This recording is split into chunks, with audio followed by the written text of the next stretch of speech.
अब हम बात करते हैं मौसम की। जी हाँ, मौसम तस्वीर लगातार अपनी बदल रहा है और दिसंबर की सर्दी किस तरीके से अपना असर दिखा रही है, न सिर्फ पहाड़ी इलाकों पर बल्कि मैदानी इलाकों में भी। इस रिपोर्ट के जरिए देखिए।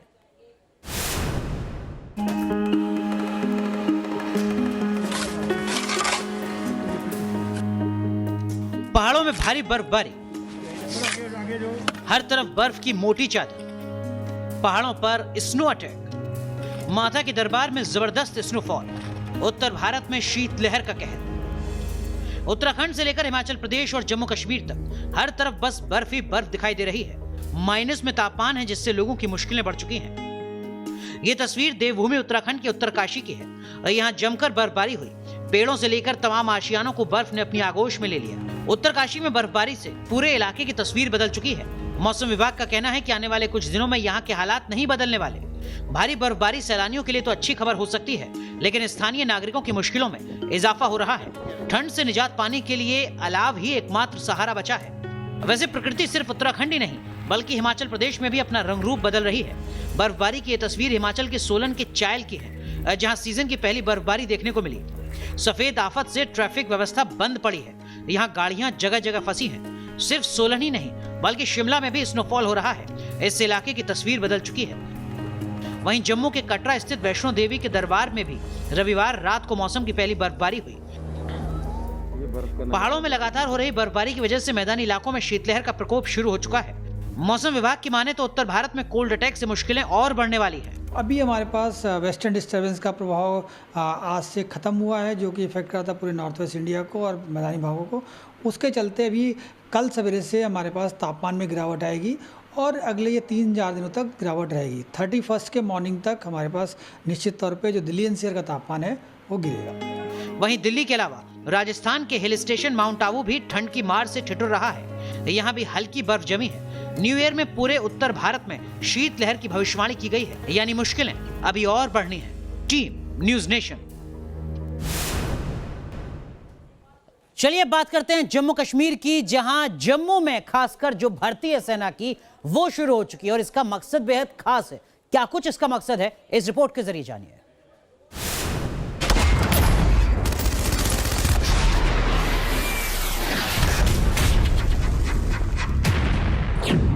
बॉर्डर पर पाकिस्तान का फुल एंड फाइनल हिसाब।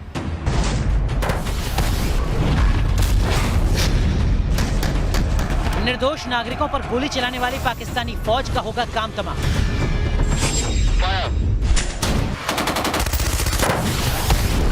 पाकिस्तान के लिए बॉर्डर पर घुसपैठ होगी नामुमकिन।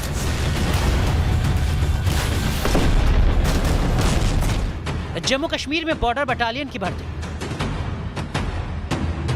ये हिंद के युवाओं का जज्बा है। बॉर्डर बटालियन में शामिल होने की ललक है। ये एलओसी पर हर पल पाकिस्तानी गोलीबारी से दो हाथ करने वाले युवा हैं। देशभक्ति ने यहाँ खींच कर लाई है। इन युवाओं में से प्रतिभाशाली का सिलेक्शन होना है बॉर्डर बटालियन के लिए।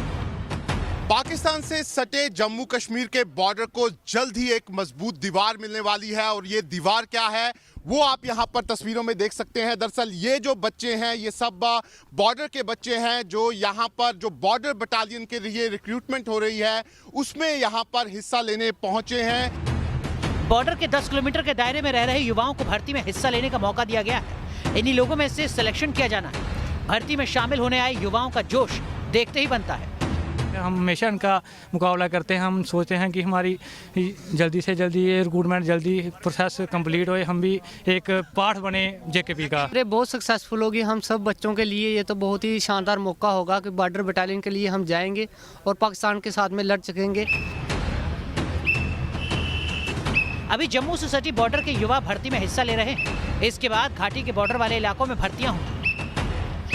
और जैसे जैसे सिचुएशन थोड़ी इम्प्रूव हुई है, हमने पेंडेमिक को ध्यान में रखते हुए एक पैरामीटर्स उसमें डाले हैं, जिससे कि हम जो बची हुई है हमारी जो भर्ती है वो भी हो जाए और साथ ही साथ किसी किस्म की पेंडेमिक की जो संभावना उससे भी हम कम से कम कर पाएँ। ये वो युवा हैं जो बॉर्डर पर भारतीय जवानों की मदद करते आए।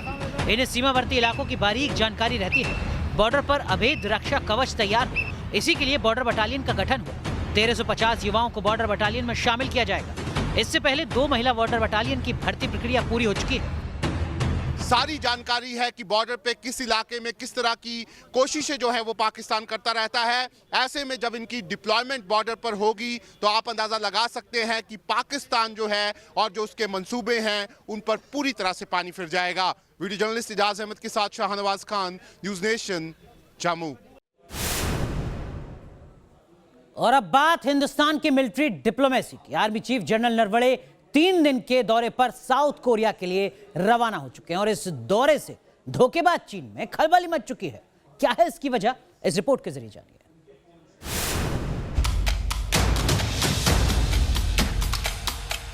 चीन के खिलाफ हिंदुस्तान की मिलिट्री डिप्लोमेसी।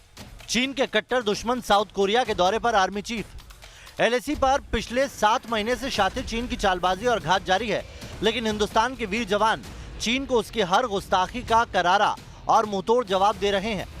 एलएसी के अलावा चालबाज चीन हिंदुस्तान के पड़ोसी देशों में भी सीधा दखल दे रहे हैं। ऐसे में भारत ने भी अपनी रणनीति, कूटनीति और मिलिट्री डिप्लोमेसी को और धार देना शुरू कर दिया है। इसी का सबूत है army chief general Mukund Naravane का साउथ कोरिया दौरा।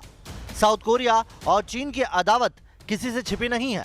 ऐसे में आर्मी चीफ के साउथ कोरिया दौरे से धोखेबाज चीन में खलबली मच गई है। 3 दिन के दौरे में थल सेनाध्यक्ष जनरल नरवणे कोरिया के रक्षा मंत्री, चेयरमैन ऑफ स्टाफ कमेटी, कोरियाई सेना के प्रमुख और रक्षा खरीद प्रक्रिया से जुड़े मंत्री से मुलाकात करेंगे। इसके अलावा वो दक्षिण कोरिया की कॉम्बैट ट्रेनिंग सेंटर और एडवांस डिफेंस डेवलपमेंट सेंटर भी जाएंगे। दरअसल इस दौरे से दोनों देशों के बीच रक्षा सहयोग और सामरिक भागीदारी मजबूत होने की उम्मीद है। Team news nation. और अब बात कोरोना वैक्सीन की। जी हां, भारत में कोरोना वैक्सीन का आज से ड्राई रन शुरू हो गया है। अगले 48 घंटे तक भारत में वैक्सीन की मॉक ड्रिल की जाएगी। खासकर 4 राज्यों के 2-2 जिलों में वैक्सीन का ड्राई रन किया जा रहा है ताकि टीके को छोड़कर बाकी जो तमाम तैयारियां हैं उनको परखा जा सके। लेकिन वहीं दूसरी तरफ विरोध एक बार फिर शुरू हो गया है और इस बार विरोध किया है हिंदू धर्म गुरु ने।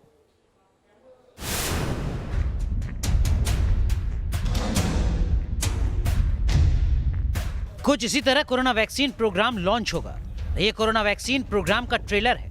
मतलब आपको कैसे वैक्सीन लगेगी, कितना टाइम लगेगा, क्या प्रक्रिया होगी, इन सारी चीजों को आप इन तस्वीरों से समझ सकते हैं। मतलब जैसे ही वैक्सीन आएगी आपको इसी तरह वैक्सीन लगेगी भी। ये वैक्सीन का ड्राई रन है। भारत में कोरोना वैक्सीनेशन को ग्रीन सिग्नल मिलते ही कुछ इसी तरह वैक्सीन लगाने की पूरी प्रक्रिया अपनाई जाएगी। और वो वैक्सीन इस छोटे छोटे स्टोरेज में आएगी और यहाँ से कुछ पेशेंट बुलाए जाएंगे जो डमी होंगे लोग, उनको वैक्सीन का जो है वो टीका दिया जाएगा। और ये सारा जो मॉक ड्रिल है वो रियल टाइम में होगा ताकि पता चल पाए कि क्या क्या बाधाएं आ रही है, क्या क्या दिक्कतें आ रही है।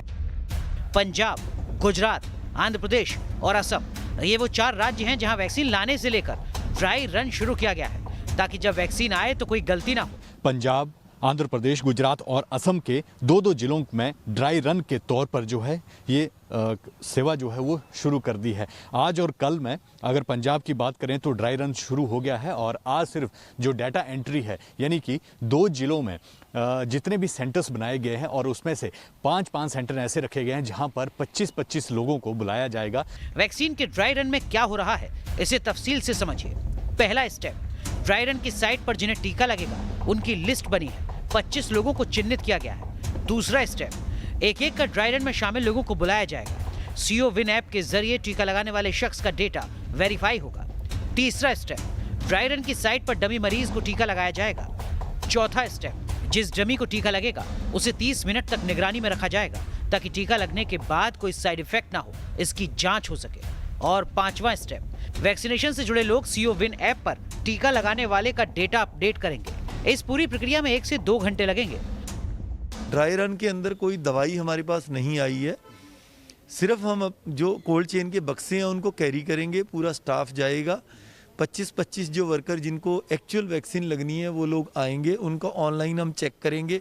उनको वो पूरी ड्रिल कि कैसे उनका कार्ड चेक होना है, ऑनलाइन कैसे एंट्री होनी है, फिर वो वैक्सीनेशन वाले रूम में जाएंगे। We will do a dummy trial as if के वैक्सीनेशन हैज़ बीन डन। फिर आधा घंटा वेट कराएंगे और ये देखेंगे कि एक दिन में कितने लोगों को हम वैक्सीन कर पाते हैं। भारत में पहले 30 करोड़ लोगों को टीका लगना है। हिंदुस्तान में ऑक्सफोर्ड की वैक्सीन रेस में आगे बताई जा रही है। जनवरी में वैक्सीन आना फाइनल है। जल्द ही वैक्सीन आना फाइनल है, इसीलिए वैक्सीन लगाने की पूरी प्रैक्टिस जारी है।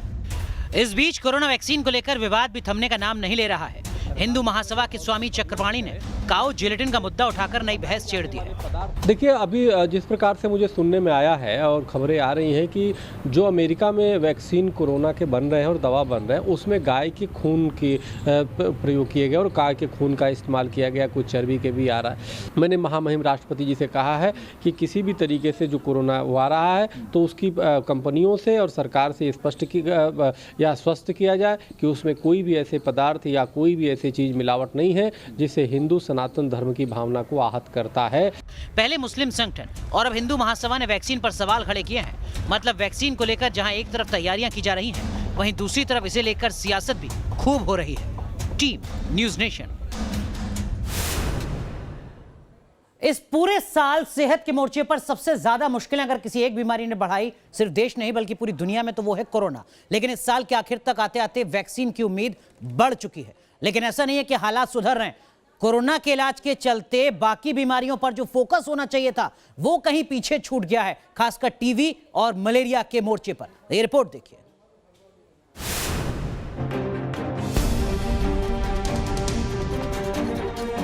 अगले 5 सालों में टीवी से होने वाली मौत में 20% का इजाफा मुमकिन। मलेरिया से होने वाली मौत अगले 5 साल में 36% तक बढ़ने की आशंका। ये दावे डराने वाले हैं और इन दावों की वजह है कोरोना महामारी। दरअसल लांसेट इन्फेक्शियस डिजीज की रिपोर्ट में दावा किया गया है कि कोरोना की वजह से कई गंभीर बीमारियों को काबू करने का टारगेट पटरी से उतर गया है। साल 2030 तक टीबी और मलेरिया को काबू करने की योजना पर काम चल रहा था, लेकिन कोरोना की वजह से सारी प्लानिंग फेल हो गई। वैज्ञानिकों का अनुमान है कि अगले 5 साल में टीबी से होने वाली मौत में 20% और मलेरिया से मौत में 36% का इजाफा हो सकता है। देश भर में टीबी और मलेरिया के मामले ज्यादा हैं, इसीलिए भारत पर भी ये खतरा कहीं ज्यादा मंडरा रहा है। मलेरिया से होने वाली मौत में साल 2020 तक 40% की कमी का लक्ष्य रखा गया था, लेकिन अब तक 10% ही लक्ष्य हासिल हो पाया है। कोरोना की वजह से पूरे अभियान की रफ्तार बेहद सुस्त हो गई है। वहीं अफ्रीका में मलेरिया के रोगियों की संख्या में इजाफा हुआ है। वजह साफ है, स्वास्थ्य सेवाओं का सारा फोकस कोविड महामारी से निपटने में लगा है। इस साल ही नहीं बल्कि आने वाले साल में भी कोविड की चुनौती बरकरार रहने की आशंका है। ऐसे में हालात और गंभीर हो सकते हैं। Team news nation. चलिए अब बात करते हैं किसान आंदोलन की। किसान आंदोलन के लिए 30 दिसंबर का दिन बेहद अहम हो सकता है। सरकार ने किसानों को बातचीत का न्योता दिया है और अब इंतजार है कि इस बातचीत के नतीजे क्या कुछ निकलते हैं।